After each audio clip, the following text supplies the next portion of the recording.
Hello, everyone, and welcome to Advanced Integrations with Zapier using the API. My name is Dan Perez. I'm the president of Aquant Cloud. And what we're going to talk about today is how you can accomplish some integrations in Zapier that go beyond what you would normally think you could do with the tool. And you might think that you need, developers who know how to write custom code and so forth to accomplish these things. But we're going to show you how you can actually utilize the RoboHead API, which I know is sometimes kind of a scary word for people, but how you can utilize that from within Zapier without actually writing any code. So just to start out with how Zapier usually works, and you may have seen this in sessions earlier today, and you also may have tried to use Zapier yourself to do some integrations. But normally the basic structure is you choose the applications that you want to integrate. And then for each application, there will be a set of triggers and a set of actions. And the triggers are the when for any integration. So when this happens over here, we want to do these things. So the first thing to do is figure out which application you want to originate the action. For instance, if that was RoboHead, it might be something like when the project status changes. Or if it was a dam system, it might be when a new asset's uploaded.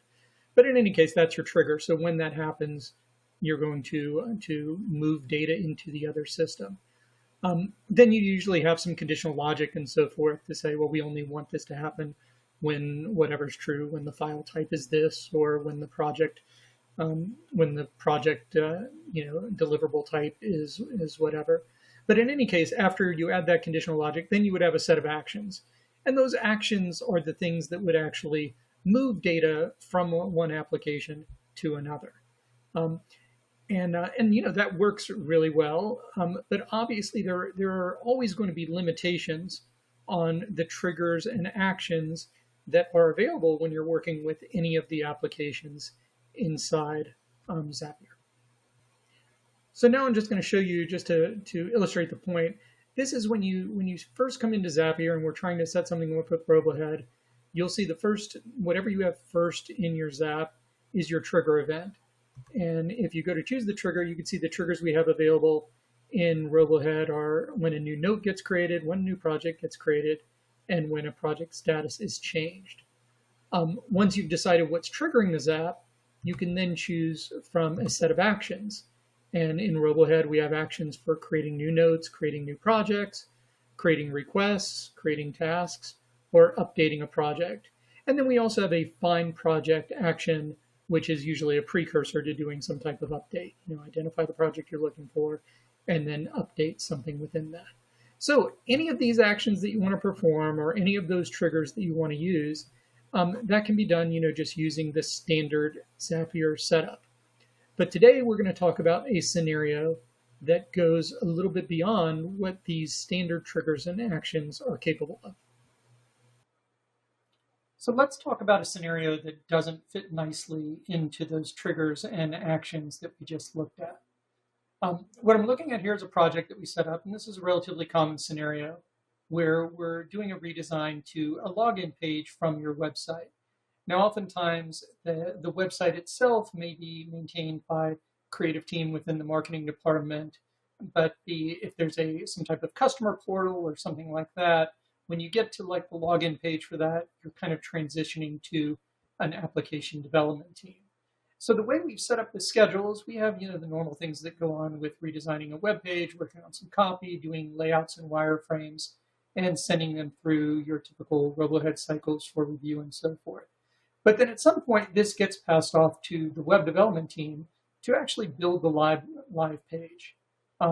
And then after that live page is built and available, presumably in some kind of staging environment, then it needs to come back to the creative and marketing team for kind of final review and approval, which is, right over here, before it goes live. And the issue that we're trying to deal with here is that web development team, they're probably not working in RoboHead. Maybe they're working in Jira. So what we'd like to happen here is that, for one thing, even though we have this task set up in RoboHead for the web development team and our page build, that's actually going to be happening somewhere else.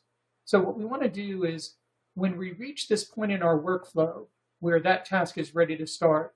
One, we want to initiate the task on the JIRA side.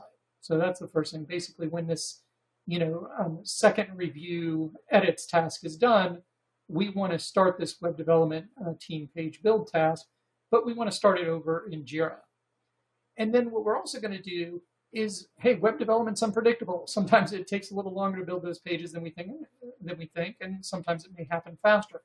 So we want to adjust this review on the RoboHead side based on what's happening over there in JIRA. So if those dates change in JIRA, it takes a little longer to build that page, it's going to automatically push our review out in RoboHead. So the question is, how would we do that using Zapier? And let's take a look. So the first thing we wanted to do in Zapier is when that task gets updated in RoboHead, we want to update the issue in JIRA. But of course, if you just start with RoboHead, there's no trigger that seems to support that. There's no trigger that works for task status change or a task getting updated. But what we're going to do here is we're going to use what's called the webhooks application within Zapier. And the webhooks application will generate a URL that we can use to handle any events that aren't supported natively by the RoboHead application in Zapier. So what we do is we select webhooks. We say we want it to catch a hook. Come in here. We don't have to worry about which child key. And then this is the important part. We're going to get this URL right here. So we take this URL, and we're going to copy it into the clipboard, and then we're going to go over to RoboHead. So back in RoboHead, we're going to go to Account, and then under Actions, you'll see an option for Configure Webhooks. And then we're going to add a new webhook. So we're going to make this available. We're interested in, I think we can use, we could do task is modified or task status change. It's open, so we don't need to worry about any credentials. All we need to do is paste that URL that we got from Zapier into this field, and then we could give it a name. Say it's the task handler for Zapier. And go ahead and add that in as a new webhook. Now we're again also in Account.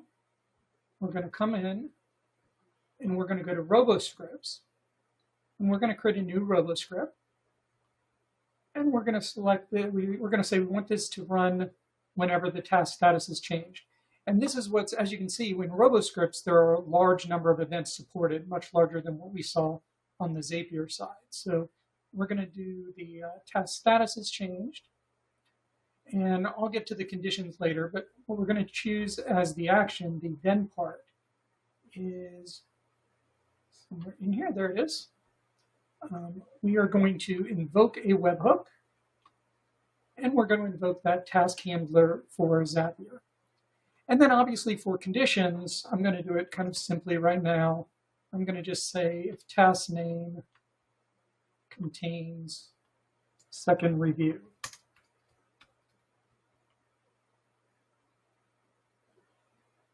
All right, and then I'm going to save this. Now we're going to come back here into Zapier, and we're going to set up our action. So we're going to say, okay, I want to update that issue in JIRA. So I'm going to add an action for update issue. And I'm going to use my JIRA app here. There we go. I'm going to select the issue that I want to update. And I'm going to set the status to in progress. And there are a couple of required fields I have to select down here. And I could populate more of these fields if I wanted with additional information. But to keep it simple now, I'm just going to come here. And there we go. And that's complete. So now I have a Zap that whenever a task is updated in RoboHead, if it matches the condition I set, it'll fire off this Zap and update the corresponding issue in JIRA. So now let's look at the second part of what we wanted to do. So let's walk through the structure of this second zap real quickly before we go into the details. So what we want to do is when we start out, the trigger is going to be that issue in Jira getting updated. So when that issue gets updated, we're going to immediately try and find the review in the RoboHead project that we're looking for. And then we're going to check if the due date in Jira falls after the start date of that review. If that is the case, then we're going to continue, and we're going to do some date manipulations to get the duration of the math, set a new start date for the review, as well as a new due date, which we do obviously by adding the duration to the new start date. And then finally, we're going to update that review in RoboHead. The steps I want to focus on here, though, are the steps that utilize the API. And that starts here with this first step, get review in RH. So you can see here, this is the API URL. So this is the account I'm using, demo.robohead.com. And the API command that we're using in this case is list active review. So list active review is going to get a couple of parameters. The project ID, which is the ID of the specific project that we're interested in. I could have done a lookup here to find the project by name or by project number, but to save time, I just typed in the ID directly. But then we're going to use a keyword to identify the review I'm interested in, which is the review that's named final approval. So once I have that configured, that will go into my RoboHead project and retrieve that review.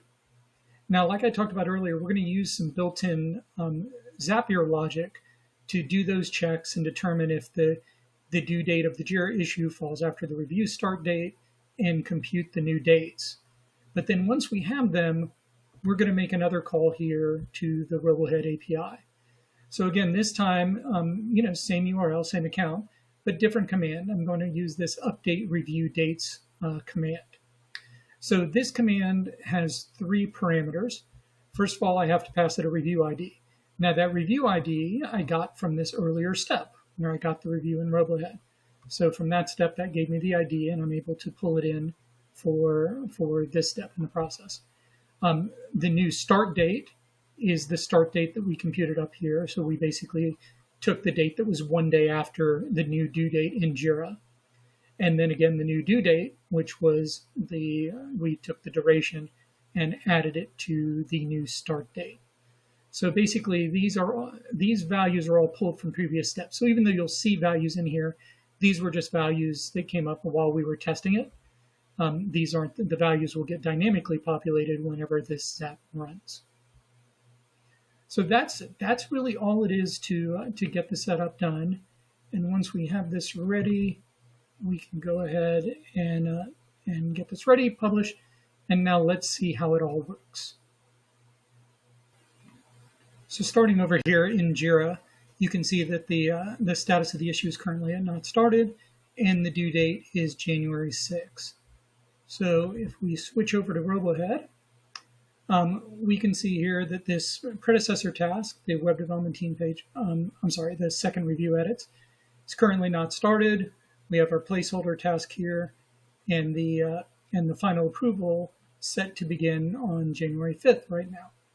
So what we're going to do is we're going to first come in here and set the status of this task to complete. Oops, sorry, my machine gave me a little bit of an issue there. All right, so that's set to complete. So now let's come over and take a look at Jira.